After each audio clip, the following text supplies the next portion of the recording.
A very good evening, everyone. A warm welcome to you all for the second season of the webisode. And it's been 3 weeks, I think, we all have interacted live on a Saturday evening. And today we are back with power-packed speakers and also a very interesting topic. So before, we begin or introduce the speakers of the second season of the webisodes, I wanted to just give you the glimpses of what has happened in the season one. Let us also, take some time to thank all the speakers who have participated in the first season of the webisode sessions. I'm just playing a small glimpse of what has happened in the first season.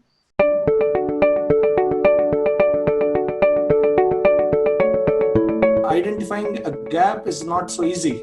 People think that they have identified gap, but there might be already an existing solution. Competence should drive an enterprise, not the passion. A lot of people talk about passion. If I don't have the ability to come up with the smartest idea, no problem. You can still become a leader. You can still become an entrepreneur. One of the key ingredients is picking a right team. Know what you want to achieve. You might not know how, but you know what you want to achieve is good enough. When people ask you why do you read books, it's like why live one life when you can live 50 from books, right? So any work that you do to generate demand for a product or a service or an idea is marketing. You don't know what the jobs are going to be of tomorrow. What you can prepare everybody is to think in a way which is a flexible way of learning. Unplanned activities, unplanned expenditures, and not at school, college, but good funded startups fail. అంటే చేసేది చిన్నదైనా పెద్దదైనా ఒక్కటి success అయితే అంటే చిన్నదాన్ని కూడా మనం సక్సెస్ అయితే ఆ తర్వాత ఆ తృప్తితోనే వెళ్ళిపోతాం మనం.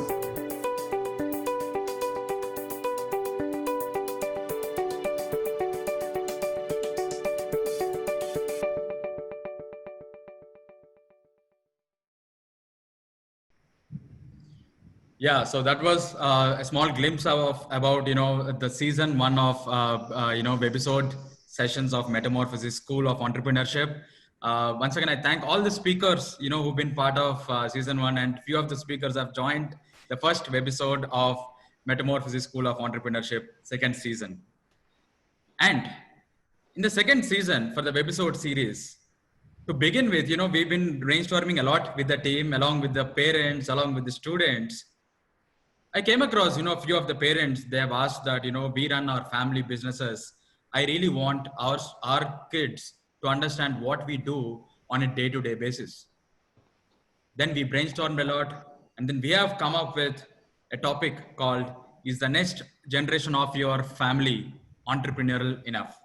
So here we have a lot of parents, we have students, we have startup aspirants, we have principals. A warm welcome to you all. And today we brought very elite speakers today to talk about this topic. Firstly, we have Mr. Devendra Surana, who is an industrialist, economist, and managing director for Surana Group of Companies, which manufactures solar photovoltaic panels, copper products, wind and solar power. And he hails from a business family and is a successful entrepreneur. He is the past president of Federation of Andhra Pradesh Chamber of Commerce and Industry, former president of Young Entrepreneur Organization for Hyderabad chapter, and past president of Rotary Club of Hyderabad Deccan. He is an alumni of Hyderabad Public School, Osmania University, and Indian Institute of Management, Bangalore. Very warm welcome to you, sir. Thank you so much for joining the webisode session today. It's our privilege to have you today. My pleasure. Thank you. And to discuss with Mr. Devendra Surana, I brought a very esteemed speaker today, Mr. Sudhakar Rao, who is our mentor and advisor. He is a mechanical engineer at graduate level and went to IIM Bangalore for PG program in management. So if you see, they both are from the same university in their postgraduates. In the last 2 decades of fast track work life, he dealt with many sectors like food, education, clothing, and launched many brands. Currently at ICFI Group, he heads branding for entire group, which includes 11 ICFI universities, 9 ICFI B schools, 7 tech schools, 7 law schools, and many. A very warm welcome to you, sir. Thank you so much for joining the webisode session today. Thank you, Pawan, for inviting me. I'm very happy to be here. Thank you, sir. Sir, so let us begin our discussion, with the topic. So before, starting the discussion, I just have one quick question to you both. How was your last 180 days and how have you been, spending time in the last 180 days? Devendra, sir. It's been quite simple, actually. If you look at it, I normally try to answer this question in 3 parts: business, family, and personal life. If you look at the business point of view, the first 2 months were disaster. But fortunately for us, in the last 3 months, business has not only picked up, but because of the disruptions elsewhere in the society, we are probably doing at our best. So as far as business is concerned, as far as family life, I think it couldn't have been better. We are forced to have much more time with our family. So we are able to do much more with the family in terms of the kids, with the family, extended family. So it's been fantastic. On a personal front, I do miss interaction with a lot of other people because we are restricted to interacting with a very few people. But I do enjoy my morning and evening walk of 1 hour each. So it's become quite simple. And from that point of view, like they say, it's the KISS formula. Keep it simple and stupid. That's what's happening. Yes. Sudhakar, sir, so how was your last 180 days? Yeah, in the last 180 days, I managed to reach out to some of those people who suffered the distress much more than us. Most of us are disproportionately privileged, whereas due to the lockdown, a lot of migrant labor and migrant workers and many others suffered. So we formed a small team and we tried to reach out and supply groceries. So that kept me moving in the initial 60 days, 70 days without actually realizing that I'm actually moving much more than the normal. Oh. And then subsequently, I started going to office every single day physically and working from the office, and a large number of webinars, connecting with friends and organizations and speaking kept me quite active in terms of learning, in terms of discovering many things by discussion and debate. And I think 180 days did not appear to be something very different to me compared to the normal. However, I missed my air travel. Except for that, I think things were normal. And my friends and I moved around to the suburbs of Hyderabad, and every weekend we are going to some green location and looking at the farm fields, trying to see how good it is, and then spend some good time over there without the masks. So that's what I did in the last 180 days. Thank you. I think you're still having your Irani chai in the evenings, even during this pandemic. Yeah, the problem with the Facebook is, you know everything. Thank you. Sir. Yes, sir. So, sir, I think a lot of our participants have joined through various platforms. So we'll begin our discussion. Last 20 minutes, we'll open up the panel for the participants to ask the queries. Right. Looking forward for the discussion, sir. Thank you. Over to you. Thank you. Once again, good evening, Mr. Devendra Surana. It's such a pleasure to meet you every time, physically as well as on the virtual platforms. It is so much of learning for me in the discussion that I always have with you. And also, I'm sure it's going to be a great learning exercise for the aspiring entrepreneurs. Many of my friends who are also glued to the screen right now, who are watching live on Metamorphosis Facebook page, and all the parents of the students, their teachers, principals, all of them, I'm sure they're going to find it very interesting to learn from you. I will start from the basic fact that, I'm very fortunate to be your co-alumnus in more than 2 colleges. You've been my senior at Osmania University College of Engineering, and you were also part of the mechanical department that I have studied. And then IIM Bangalore. The story at Osmania University College of Engineering goes that you were one of the very few who drove in a car to the college. I'll start with that. Can you please explain that, sir? Were you really the only one who drove to the college in a car? Yeah, we are talking about 1982, right? So very few people had a car. So I was lucky to be born with a golden spoon. So in fact, I was the only student, and I don't know if more than the principal, anybody other than the principal also owned the car in those days. We are talking about early 80s, 82, 83, before the Maruti actually came into being. So those days, cars was a big thing, but I really don't want to be known for that and the university. But that is the story about you in the college, about seniors, sir. That's what they told me. But wonderful. That's a privilege that you had enjoyed at the time. Yes. But subsequently, you had joined IIM Bangalore soon after the college.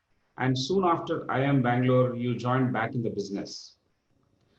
Now, majority of your classmates who have ventured out into various businesses, opportunities of working in multinational organizations, in the chosen areas, I think they are very, very glamorous, and every day they are known to be, they're seen and known to many, many people. How did it actually occur to you that you had to go back to your own business? I'm sure your business was always there with you. What was the great hurry for you to go back and join your business? To be frank, Sudhakar, I mean, there was no other thought in my mind. The minute I was in IIM Bangalore, the very fact that I entered there, I was very clear that I'm going to join my family business, so to say. And the pros and cons, if you would like me to put it that way, it freed me from a lot of pressures in the college. So if you look at my education and the streams which I studied and all the electives which I took in Bangalore, it was not catered towards a career. I was doing fancy free, whatever I felt like it. Being a mechanical engineer, going to IIM, I did my courses mainly in psychology. I did courses in economics. I did courses in literally everything other than what is normally chosen for a person who is looking at a career stream. So I just did it because I was enjoying those courses. I was learning a lot. And if I look back today, it has really rounded my personality, and I'm very glad that I did that. And it helped me grow as an individual in a much more way rather than a focused way of saying becoming a finance professional or becoming a marketing professional. So that was one thing. Secondly, if you look at it from a personal aspect, I started at a mid-sized company, so I won't say that it was a very big company or it was a very small company. And the bandwidth which I got right at the entrance when I started my business, the bandwidth and the canvas which I got was much wider than any of my classmates got at, say, big companies like Wipro or other companies, because they had to focus on a very narrow stream of work which related to only one thing. Whereas when I started, I straight away started a new project. So right from project management to managing finances to finding people to man that project, I got the exposure in the very first year across all disciplines, which probably is impossible for anybody who's looking at a career stream. So I consider myself fortunate. Like I told you, I mean, these are few things which I got on the plate, and hopefully I made good use of it. But also I'll give you an answer. The questioner in the interview asked me when I was getting into IIM that what are you planning to do after IIM? I said, I'm going to join the business. So he said, then why should I waste a seat in IIM Bangalore for somebody who's not going to use the degree? And I still remember the answer which I gave 30 years back. A person who goes and joins a business is going to have much less focus or much less influence on the overall economy than a person like me who has the privilege of handling a business straight off. So your degree will do much more value add to me and to everybody. I mean, I can do much more contribution to the society at large through a degree when I'm straight away at the helm of affairs rather than going through the ladder. Now, having said that, coming back to the answer the question which you asked, what do I see now? Now is the time when, you know, all my peers are reaching the pinnacle of their career in mid-50s in various places, whether it's a chairman of a bank or, you know, various such positions. So do I feel that there has been a trade-off? Actually not. I'm still happy where I am. Fantastic. You always had a brilliant academic record. I also understand that during your engineering college entrance examination, you had an option of taking computer science or other programs, but you had chosen mechanical engineering. That was your choice. Was that done keeping in mind the kind of business that you're going to inherit? Partly, yes. So like you said, my rank in the entrance exam was very, very high, and I was the highest ranker who joined the Osmania University. Literally the highest ranker who joined the university. So I could have taken any stream which I wanted. So partly it was to do with that I'll probably be doing this business. But more importantly, you know, as a growing up teenager, I used to go to my factory with my uncle and my father. And I used to see mechanical engineering all around me and the way things used to work. So that fascination helped me. Now, why I'm saying this answer, let me also add that my son is at a similar stage now. So he was looking at, you know, computer science, maybe game design, because he was very keen on gaming. And I sent him for a couple of internships to the factory. And now he's taking industrial engineering in US. So it's not that I pushed him towards it, but because of the exposure and the knowledge, you suddenly feel affinity to the work. Great. I think there are a lot of lessons in this for all the families and the parents that are attending this particular session. We will come to more specific aspects of that as we move forward. Sir, in the journey that you have had, I mean, yours is a textbook case, very, very ideal as well. And as you also have admitted some time back. There are three things. One is business community, the other one is business family, and the other one is individual.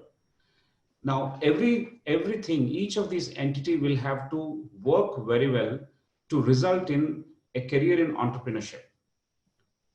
In your case, the business community that you belong to, generally people say that the business is in their blood, and therefore they have a natural orientation and flair for getting into entrepreneurship, and they don't think of anything else other than that.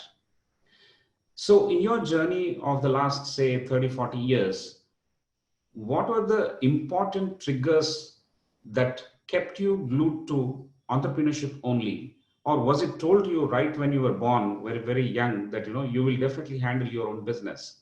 Or it is left for you to develop your flair? Was it told or you developed? That was my point. So good question. Let me first come to the community. Yes, I am a Marwadi. So there is a saying in our community that you don't need an MBA because you're born with it. You're a Marwadi business administrator. So that is the colloquial stuff. The MBA stands for Marwadi business, this thing. As far as the family is concerned, I think the grooming in my family was quite good, because what we used to have is we used to have a daily breakfast meeting of all the interested or all the people who are doing business, where right from the age of probably 14 or 15, I used to sit in those meetings just listening to what is happening in various parts of the business. And my job used to be for my dad and uncle to call up various people and give them, you know, in those days, telephone was very expensive and you had to do it before 8 o'clock. So typically it was a time when I was free and sitting there. So my job used to be dialing and giving them the phones. So that sort of put me into that groove of talking to, getting into that mode. Now, specifically, there was no pressure or thought from my family that you're going to only manage business. But frankly, there was no other thought as well which came to my mind, because it looked like a natural progression for me. As an individual, if you're looking at the flair, I personally feel that today entrepreneurship is a lot different from what it used to be earlier. And I'm sure in our discussion later, we'll come to a few of those things. But I feel that, yes, there is a lot of things which we can learn on our journey to entrepreneurship, a lot of training which can go on, which come from literally from peers more than colleges. Right. So in today's scenario, if you see, we have business entrepreneurs coming from all kinds of families, not just the business communities. And even we have seen youngsters from business communities and the business families choosing careers. A little bit of explanation can be given in terms of getting the experience in other organizations to start with.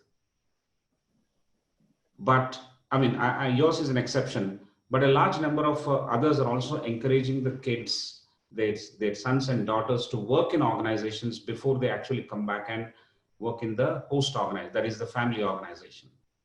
Is that route advisable? Is it something akin to, if you're driving, if you're learning the lessons of driving, you use a driving school car? Is that fair to say, sir? Not really, not really. I wouldn't put it that way. Let me answer the second part of a lot of business families are encouraging people to look at work outside the business. See, over the last 10, 15 years, a lot of businesses have been disillusioned, and they feel that the business is very tough. The environment is continuously changing and becoming more and more challenging, and there are greener pastures. But according to me, this is just a story of, you know, the grass is greener on the other side of the fence. So a lot of businessmen feel that I don't want my son to go through this whole headache which I've gone through, talk to the income tax people, the GST people, and then fight with the politicians around the factory. And, you know, people are fed up about all those things. Also, if you look at when we passed out of college and today, the salary levels for people getting out of college has changed tremendously. So if you look at early 80s or late 80s or early 90s, the salaries were very small compared to what an entrepreneur could make. Today, a salary level in a MNC is commensurate to what an entrepreneur makes after going through that 12-hour journey. So a lot of parents feel that it is not worth it. So that is one thing which I feel about business families sending children outside. And it's typically not that they'll go there, learn and come back and start this business. Typically it is they will go there, learn there and do something much bigger than what I am doing. That is typically the mindset of most of the entrepreneurial business families, so to speak. On the other side, when you said that a lot of non-business communities are now looking at startups in a very big way. So, you know, that brings me to a very simple example, which I keep giving everywhere. When I was growing up, to become successful in business, you had to be born in a business family. So Tatas and Birlas took 3 generations to reach somewhere. So if you're not born in a business family, you would be stuck in a rut of a very low, small level business. But as you have seen in the last 30 years, people have started moving very, very fast. You have seen people succeeding in 15 years, 10 years, even 5 years. With the right idea and the right type of backing, we saw some videos of angel investors and others. Within 5 years, a student today can aim to become a very successful businessman. In those days, it was very difficult for somebody, say a son of an IS officer, to become suddenly very successful in business in 10 years. It was a very tough job those days. So that's how the scenario has changed, both from non-business family people coming into business and business family looking at salaried outcomes. But I personally feel the grass is greener on the other side. So We don't need to think about it. Great. So another interesting abstract I would like to draw from this, if you can help me. Is there any anecdote or two within your family discussions that has laid a lasting foundation for you to begin with the end in your mind? The end was always to join your family business. So any one anecdote or two so that we can learn from it. So I don't know exactly what to say in this, but I'll just give you a brief background of my family business. When I joined the business, it was my father and uncle, and me and my brother joined later. And then later on, it became me and my brother looking at various businesses. So one thing was very clear for us, that we need to be continuously in business. And we were also very clear that our business longevity is coming down year on year. So we are a very early motto in our business was growth through innovation. So we continuously changed new and new product lines, and were not very afraid of giving up old lines. Unlike all the other business families, we never thought that, okay, this is our bread and butter and this is going to last for generations. So to put an example, when I joined business in 1988, probably all the businesses we had disappeared by 2005 in a period of less than 15 years. So we moved from family business to a family of businesses. Great. I think that's a great lesson actually. As per the changing times, you have kept pace and also looked at the opportunities that were emerging in the near futures for you at any time that you had decided. Sir, one important thing that I would like to draw from here in this conversation, because parents are also there. What are the top 3 things that we can abstract for parents as an ecosystem builder for entrepreneurial mindset? We can draw it either from your own family experience, or you can draw it from other families or other businesses. But in today's environment, what are the 3 things that would probably set an entrepreneurial mindset, and what our parents will have to, as a parent, we have to keep in mind? See, the first thing in upbringing of the children, I don't know whether I'm in a position to give this type of an advice, but this is my learning. There are, when I see children of,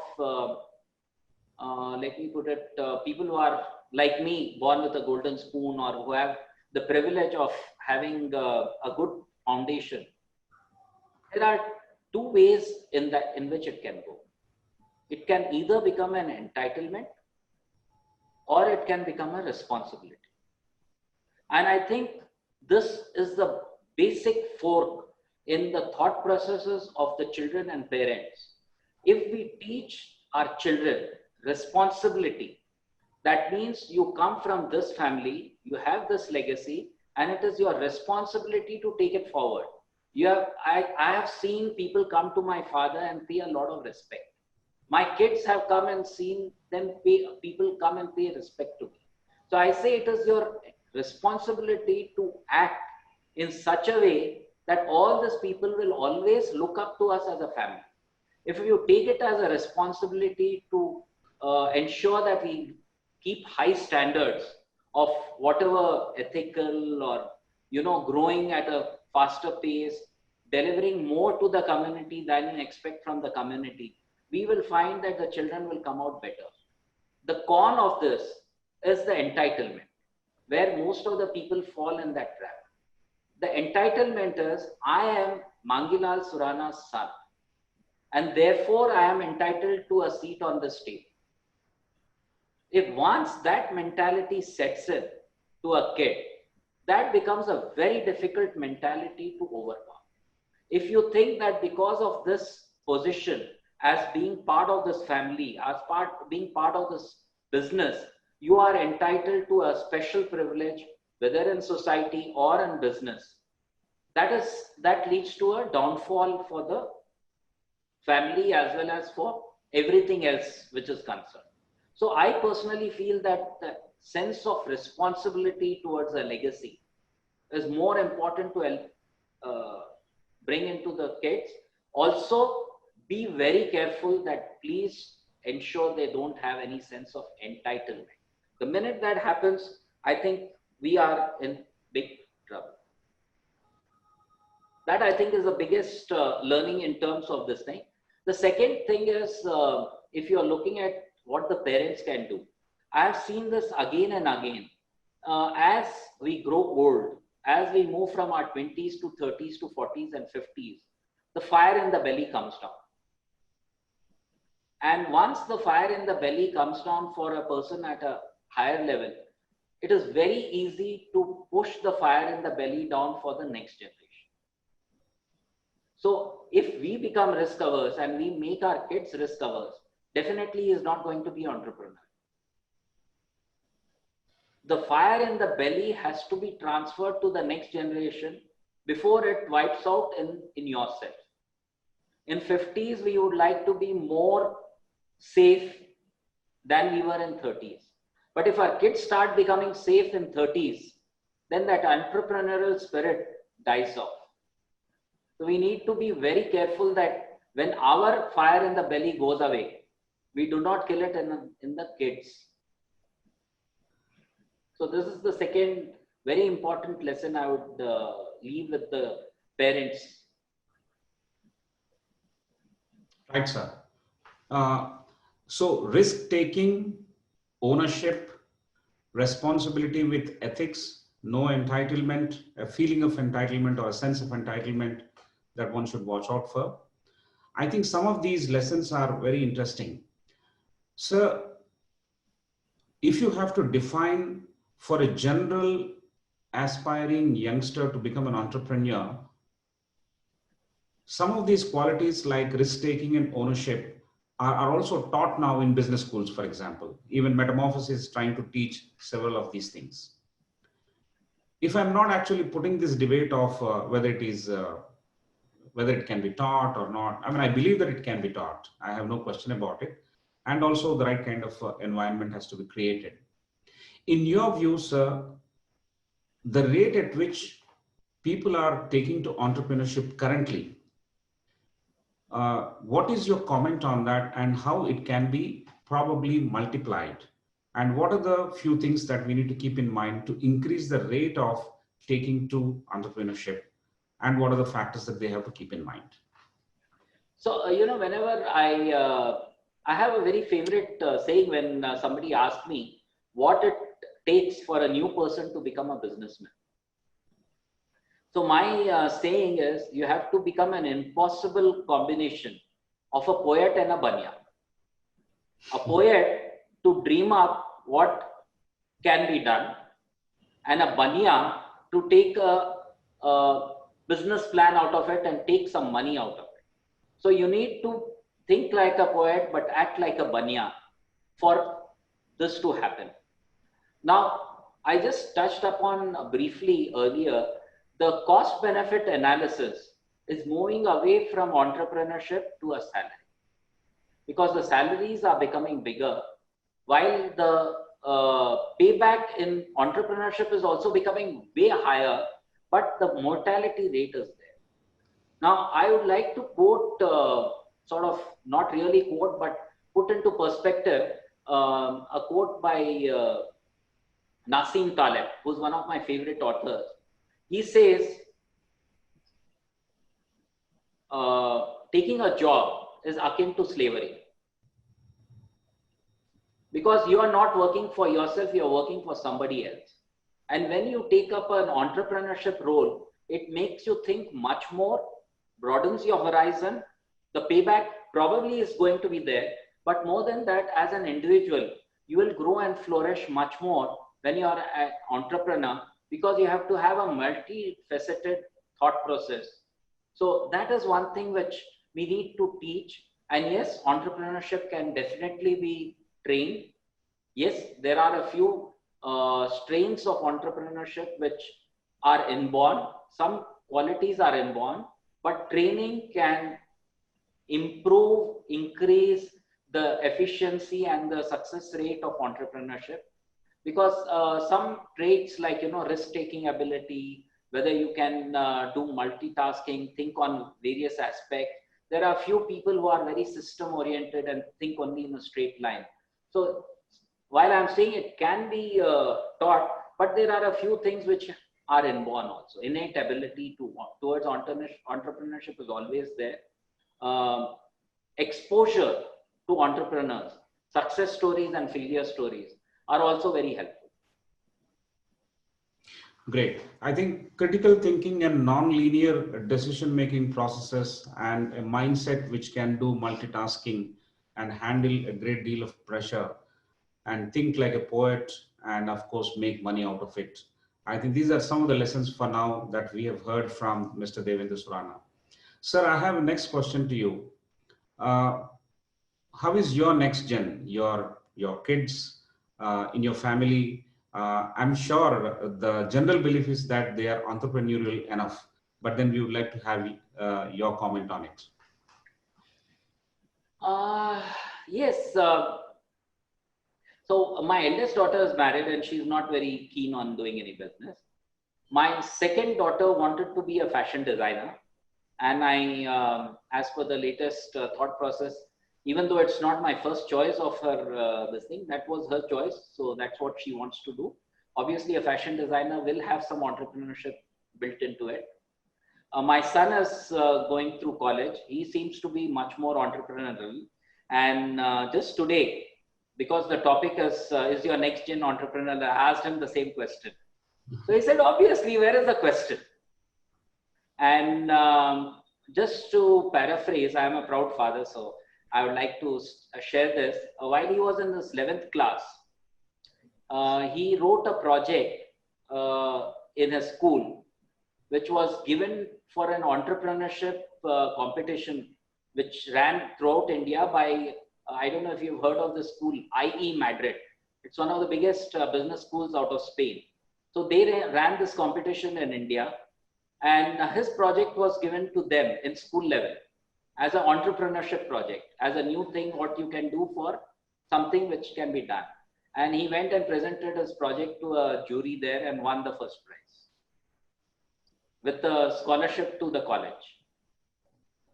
So I hope he is entrepreneurial enough. My training is there. I hope I put into him a sense of responsibility rather than entitlement. It's very difficult to do because, like you mentioned, I was the only person going in a car to the school. It's very difficult to not get the feeling of entitlement. If you don't, all your friends will make sure that you do. So it's a tough call, but that's probably what my parents trained me, and hopefully it went off well. Very interesting story. I think we wish your son all the best in his entrepreneurial ventures that I'm sure he's going to start very soon. Sir, another thing that we would like to hear from you is on the interest in academics.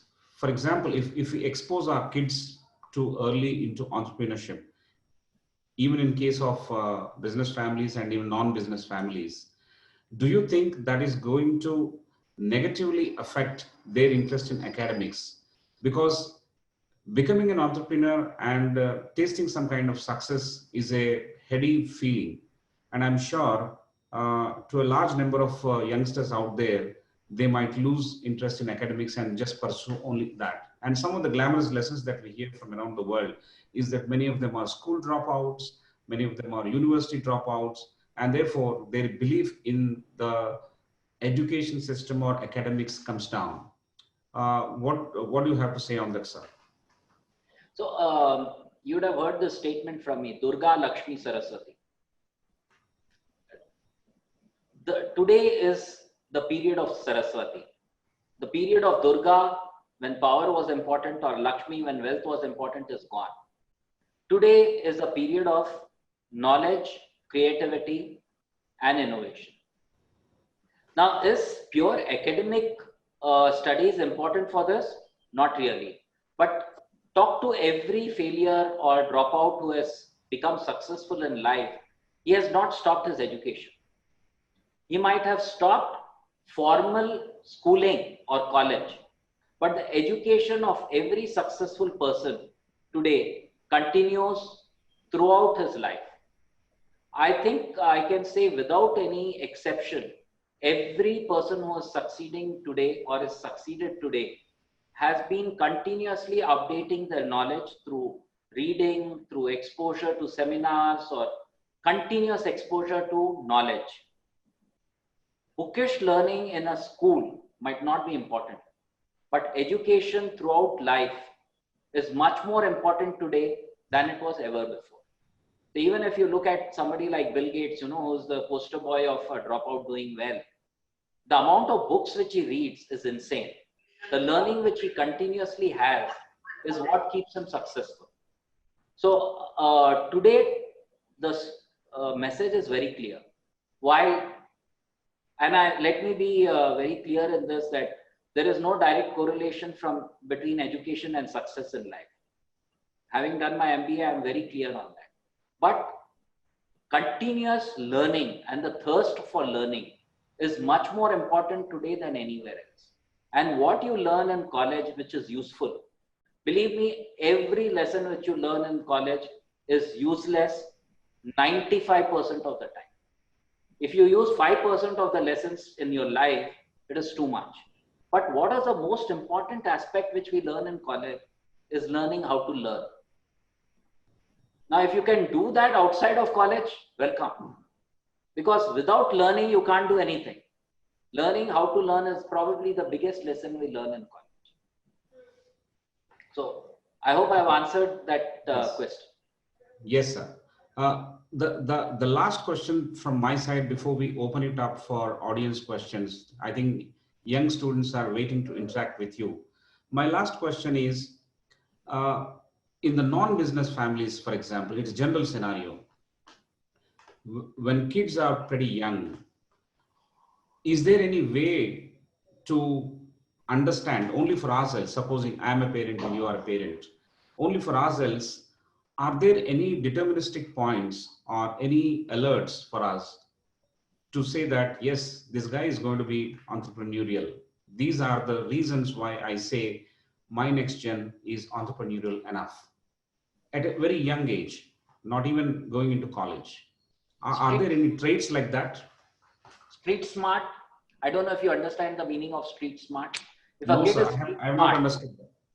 A kid can get things done, whether it is by hook or by crook. Is one of the first things as a kid, who will get his way done by his parents, by his teachers, by his peers, getting what he wants out of various other people. Leadership skills, which are very easily visible in youngsters. So if you put 10 youngsters and look at them, it is very clear to see who are the two people who are acting as leaders in that group. So leadership skills, street smartness is early indicator of somebody who is going to be successful in life. One message which I've read somewhere, not my own, is a simple story. If you ask your kid whether you want 1 chocolate today or 2 chocolates next Monday, the person who takes 2 chocolates next Monday is likely to be more successful. Brilliant. I think I've also heard something like this, and I narrated this statement.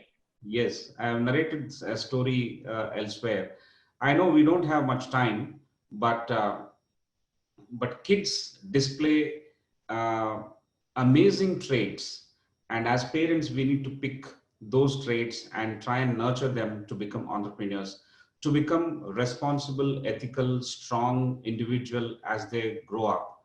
I think Metamorphosis also in its journey is trying to look at very, very young students at school level and turn them into entrepreneurs, not just by teaching what they have in their curriculum, but also by arranging what is called the Arangetram or entry into the entrepreneurial world by those XYZ things, for example, registrations, meeting the regulatory norms, paying the taxes, arranging their finances, and making sure that they face this real ruthless tough world with some kind of learning and awareness. I think that's the role Metamorphosis is playing. I wish Metamorphosis all the best. And I also thank Mr. Devendra Surana for this really engrossing discussion. I'm pretty sure that there are a lot of takeaways for the youngsters who are around the screen and also watching us live in remotely. And now I hand it over to Pawan. Please also watch the questions that are appearing on the live session so that you can ask the same thing to our honorable guest. And if there's anything that I can come back to, do let me know. Thanks for now. Thank you, Sudhakar sir. It was an amazing, chat between you and Devendra sir. A lot of questions popping up. I mean, so many questions popping up on our portal. A lot of students. But we have, 3 students joined the panel today. We have Niyati, Pranav, and Ravi and his kids. Joined the panel today. They have interesting questions for you. I'm opening up, the questions for Mr. Pranav. Pranav, can you? Okay. Yes. Yes, sir. Hey, Pranav, how are you? Hi, Pranav. I'm fine, sir. How are you, sir? I'm good. Good evening, sir. Yes. First of all, sir, thank you for. Yes, sir. I was saying that first of all, thank you for the knowledge that you've shared today. I'm sure we all have had lots of takeaways from it. I'm Pranav Asha. I study in the 11th grade in a private school in Kolkata.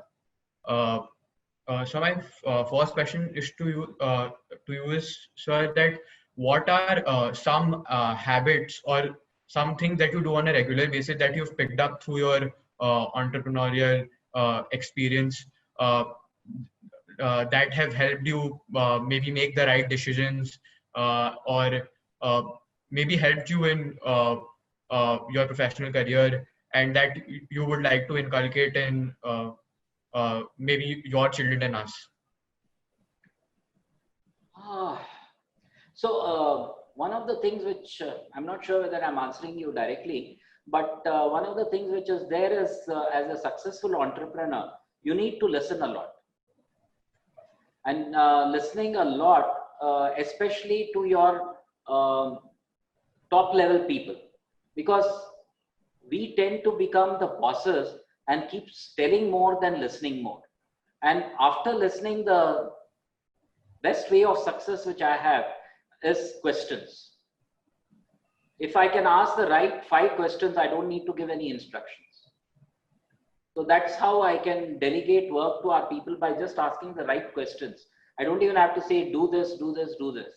I just ask them the right questions. What is that which will happen when you do this, or what are the problems in various areas? I don't know whether I've answered your question directly. What was the second part, actually, if you can just repeat that? No, sir. This was only my first question. Sir, I have another question for you, sir. Since we are talking about the next generation of is family business is entrepreneurial enough or not, so like my grandfather had started a business and my father has continued it. But sir, there's a thing that they have been continuing the business, our family business, in traditional ways, like nothing is online, and we have been working the way that my grandfather had started it. And now, say if I want to join into the business, and sir, how should I think about going through the transition of turning from traditional ways of doing the business to the new and coming ways of doing the business? What is the business? It's a business about automobile parts. Automobile parts. Okay. First, the businesses today have a very small shelf life. In your grandfather's time, businesses were for 30 or 40 years. In your father's time, it was 12 years. In your time, it will be 5 to 7 years. Things have to change very, very fast. Having said that, there is a lot of thought process in a lot of youngsters that I need to change the way things are there. So my personal take is that there is so much experience with our parents. In fact, even today, my father is 90 years old and he's not been in business for the last 10 years. But whenever I want inspiration, the question I ask is, if this is the situation, what is the question my father would ask me next? And I just imagine him facing the same problem, and the questions he will ask me, all the, you know, sort of research which I need to do to solve that answer, I get the answer. So the first thing is, you don't need to change what they are doing. You only need to add on to what is happening. And just becoming online is not going to change the way things are. See, there are a lot of trends which are happening in businesses. Disintermediation is a very simple trend. Whether we like it or not, the manufacturers are going to go to the consumers. So disintermediation is something which is going to happen in every sector. So unless you can add value, just by being an owner of a shop or a CNF agent, you cannot add too much value today. Because information is available from the manufacturer to the consumer in a jiffy. Earlier, all the chain was there to add information, to add you know, a location. Today, all those things have become valueless in a digital world. So you need to see where value can be added in a business, and you also need to see project in the future where what type of value is no longer going to be value add. Today, if you're adding finance, you know, most of the people, when I say Lakshmi period, it is people with finance made money. Today, with negative interest rates across the world, money is not going to be an important resource in future. So just because you have, or your father has money, you're not going to make money in future. In fact, you know, Sudhakar, just on the offside, I just got a mail today from a broker in London. I opened an account with him, and you know what the mail says? If you have a positive balance in euro or franc, they will charge interest from me. If I keep money with my broker in euro or franc, he is going to charge me money. So money is not going to be a resource in the future. So you have to understand where our strength is, where we are adding value to the value chain between the manufacturer and the customer. Are you passing on the information and learning which you get from the customer to the manufacturer, and therefore adding value to the manufacturer? Or are you adding some value to the customer in terms of giving him service at his doorstep? You know, things are going to change. So you have to understand that. And once you understand, you'll know where you can add value in the business. Great. Yes. Thank you, sir. Thank you, Pranav. I hope sir has answered your questions. We have Kirti and Kritik today with us. I'm unmuting them. So Kirti, hi. Hi. Hi, Kirti. Hi, sir. Yes. So Kirti, you can ask your question to either Devendra sir or Sudhakar sir. So what's your question? And quickly introduce about yourself. Okay, so I'm Kirti and I'm in 8th grade. I study in Indus International School, Hyderabad, and I'm very much excited to become an entrepreneur. So my question, although it's a very controversial question, so do you recommend students drop out of school and work towards becoming an entrepreneur early, even with the boundless risks and change involved? So I would not recommend it.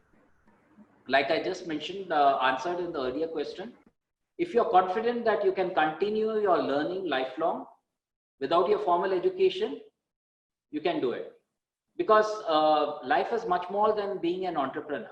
My personal feeling is learning is probably much more important than entrepreneurship, and a successful entrepreneurship without fail has a thirst for, and serious thirst for learning. And especially in today's time and age when things are changing so fast, without that quest for learning and to understand the world in a better way, you cannot be a successful entrepreneur. Now, if you are able to, if you're confident enough as a person that your quest and thirst for learning is not going to reduce by becoming an entrepreneur, but you can rather focus your learning towards your entrepreneurship journey and the area in which your entrepreneurship is going to happen, go for it. But please ensure that when you give up your formal education, your learning should actually increase more than what you do in the formal education, in addition to what is happening when when you're doing your entrepreneurship. But yes, it can be focused towards your area of specialization. Suppose you want to do entrepreneurship in a particular area. So you can forget about geography and history and other things and focus your entire learning for that. But please ensure that you learn as much as you would have done geography and history in that focused area. Thank you, sir. That was really helpful. So just one more question. So how did you feel when your kids shied away from the family business? And what do you recommend to all the parents watching who have kids who don't want to become part of the family business or will shy away from it? So my son is planning to join the family business. Daughter wanted to do fashion design, so that's her call. See, I see a lot of parents today encouraging kids not joining the family business. I would be neutral. I would neither encourage nor pull them. So it's the kids' choice which they have to make with their own thought process. Because like I said, the grass is greener on the other side. So you would think that doing business outside would be much easier than this, but everybody has his own problems. Everywhere there are various things. From my point of view, or for my son's point of view, if he joins my business, he has a ready-made platform, as I had when I joined my father's business. So a lot of my struggle became less. A lot of things became easy. A lot of gates opened up. So that was the advantage of joining the family business. If you don't join family business, a lot of legacy issues can be avoided. So suppose your parents are in a particular business and you would like to do something futuristic, like Ashar just mentioned, he is in auto parts business, but he feels that there is more scope in, say, making a mask. So would you want to be stuck in an auto part business or do a new business which is in masks? So that is a call which each person has to take depending on his mentality as well as the status which is there in the business. So I personally am all for family of businesses, not a family business. That's a great answer. Thank you, sir. Thank you, Kirti. Thank you so much for your questions. We have Niyati also joined. We'll take last two questions. Niyati, hi, good evening. Evening, sir. Good evening, sir. I'm Niyati. I study in grade 8 from Meridian School in Hyderabad. Sir, first of all, thank you so much for sharing your knowledge with us today. My question to you is, how do you exactly, like in a very young age, how do you exactly know if you should take up an entrepreneurial journey or focus on your studies more? Focus on your studies, number one. But having said that, passion, when you want to take up an entrepreneurial journey, you need to have passion because nobody succeeds the first time. You need to have a lot of passion. I don't want to discourage all the budding entrepreneurs here, but be very clear that in an entrepreneurial journey, you need a lot of passion, you need a lot of perseverance, and you need a lot of donkey work also. I keep telling this that you need to do a lot of basic work again and again and again just to succeed. Life is not a bed of roses that you become an entrepreneur and it becomes a story, you know. Like they say, every instant success has 10 years of hard work, which was never talked about. And suddenly on the 10th year or the 10th year, one day, it becomes an instant success when everybody gets to know about it. So it is a definite, but if you have the passion that I want to do this in life, then yes, you must follow it. And the rewards of an entrepreneurship journey are far superior to a regular career. So while I'm not saying the path is rosy, the rewards are fantastic. So you have to be prepared for a thorny path for a rosy future. I don't know whether that's very cliche.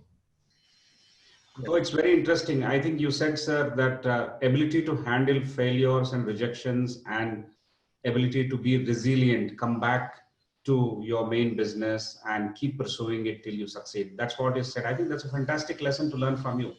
I remember, sir, you talked about anti-fragile. Maybe you can narrate in your own words some lessons for the youngsters around us? Well, anti-fragile is my favorite topic. I must have talked endlessly about it. So everybody today knows what a fragile thing is. Fragile is something which breaks very easily. And anti-fragile is what you need to be if you want to become successful in life. So what is anti-fragile? Fragile is something which breaks. Anti-fragile is not something which doesn't break.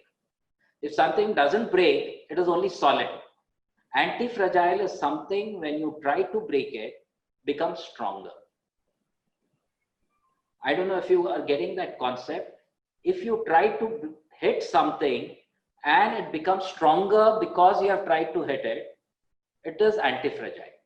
So if you can make yourself anti-fragile, especially in this volatile world, I call it the VUCA world, the volatile, uncertain, complex, and ambiguous world. We are going to live in this world forever now in future. And you are going to be hit by shocks from every direction. It is going to be COVID today, it is going to be something else, technological obsolescence, everything is going to come and hit you. Now, every time you are going to be hit, are you going to be broken and shattered as a fragile item? Or are you going to remain as it is? If you make yourself solid, you'll remain as it is. But the key is to become stronger with every action in life. Now, what are the examples of anti-fragile? Examples of anti-fragile are actually not very difficult to find. It is very difficult for the human mind to understand what an anti-fragile thing is until I tell you. So if you look at your muscles, muscles are anti-fragile. Unless you hit your muscles again and again, they will not grow. Your mind, unless you hit your mind again and again with problems, your mind will not expand and grow. So in the world also, unless you are exposed to newer and newer ideas, newer and newer problems, you will not grow. So being anti-fragile is that. Make yourself anti-fragile, thrive on the chaos, whatever is happening around you, try to see opportunity out of that. That is known as anti-fragile, and come out bigger and better every time. Yeah. That is one aspect which I look at it. Yes, that's a book I recommend to everybody. Anti-fragile, Taleb. Okay, Anti-Fragile Taleb. Okay, all right. Anti-Fragile Taleb. Okay, okay. I'll just share it with the people. So we'll take one last question for the day, sir. We have Kritik also joined the panel. So Kritik, yes. Good morning, one and all. Good morning, Mr. Surana. Good morning, Mr. Rao. And good morning, Mr. Bhavin. Hi. Can you come closer to the mic? Yeah. Well, greetings, everyone. It's an honor to be here. My name is Kritik. I study in 8th grade at Indus International School. So, here are my questions for, well, Mr. Devendra Surana and Mr. Sudhakar Rao. Firstly, I have many big ideas, and I come up with many, such as a new manufacturing technique or an innovative app. And I don't know which ones I should start with on a business. So what methods would you use to filter out more viable, usable, or just basically better ideas for starting a business? So if you want a earth-changing idea, you need to see that your idea is going to increase the profitability of your customer, the productivity of your customer. Anything which improves the productivity and profitability of your customer is going to be a great idea for the future. So if you can do something so that your customer can work double efficient in an app, or you create a product which ensure that your customer gets everything done cheaper, that's a great idea to be in. But maybe not everybody can create that big idea which will ensure that all your customers can be creating that. But my feeling is you must use a lot of technology which is available in the world and to generate more and more businesses.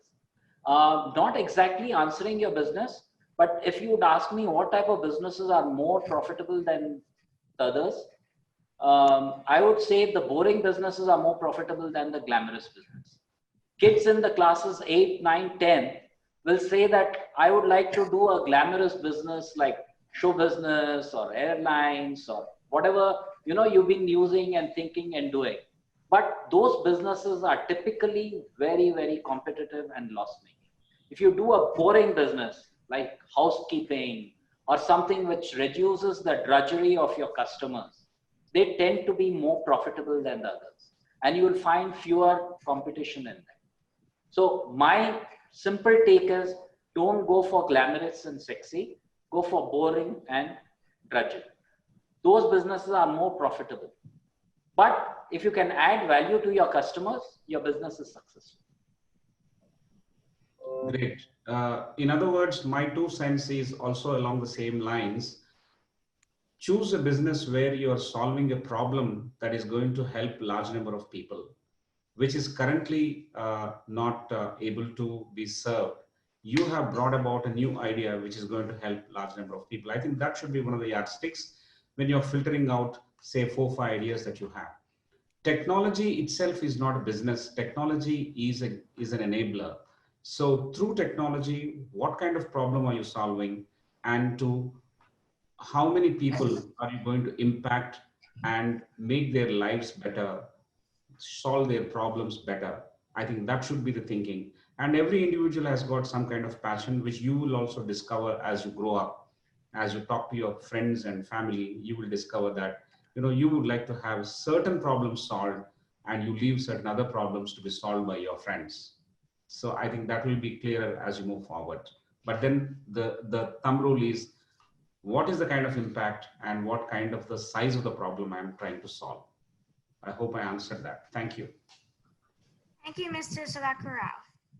My next question is, how would you groom and develop a person for running a company?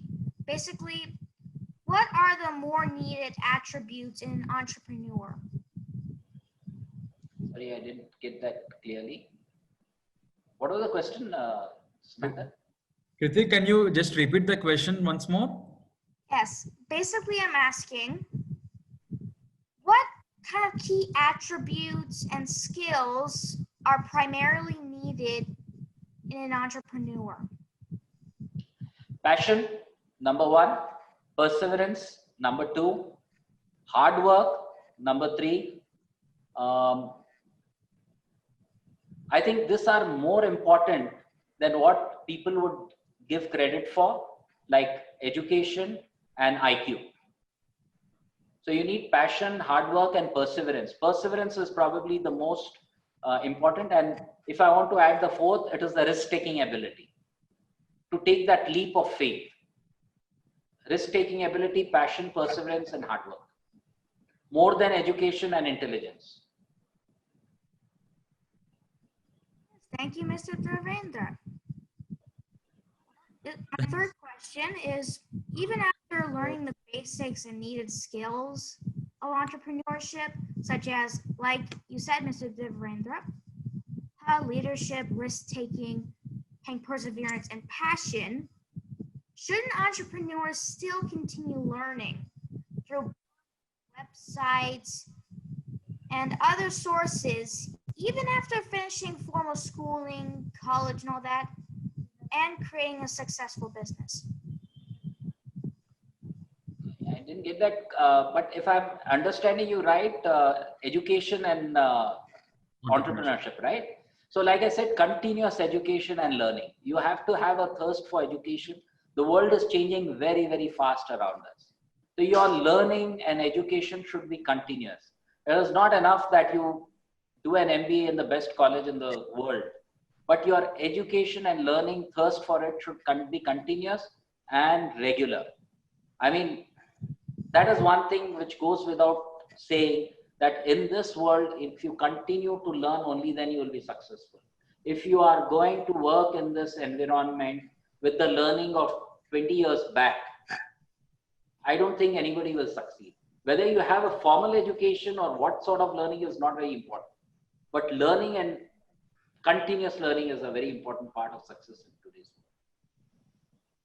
Thank you. I would advise that youngsters should continue to learn, not just continue to learn, but also continue their education, because you will be taken very seriously in your organizations.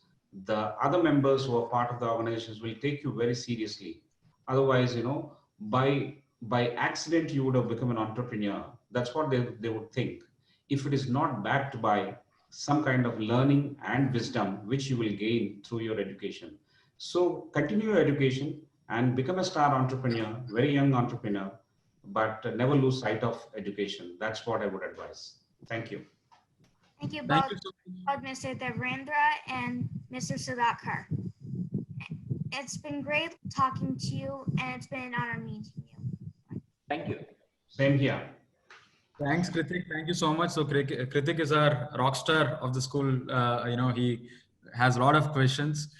Still, we have a lot of questions which I'm going to write to you both. So if at all you can, during your free time, if at all you can answer, I'll be posting the questions. I think we have questions from Sadhana, Aparth, Aryan. Thank you so much for asking the questions, guys.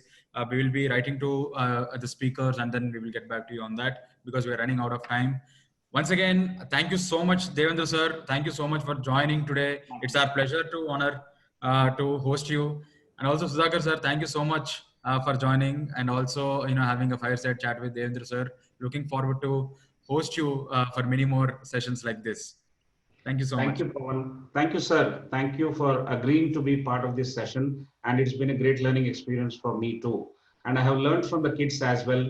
And I'm sure all my friends and families, parents, all are watching this, and there are enough takeaways for each one of us. Thank you. Thank you very much. Thank you. I really enjoyed this session. It was a learning session for me too. Thank you so much. Thank you, sir. Thank you, sir. Thank you so much, Kritik, Kirti, Niyati, and Pranav for joining the panel. Looking forward to host many more episode sessions. I'll see you soon on Saturday.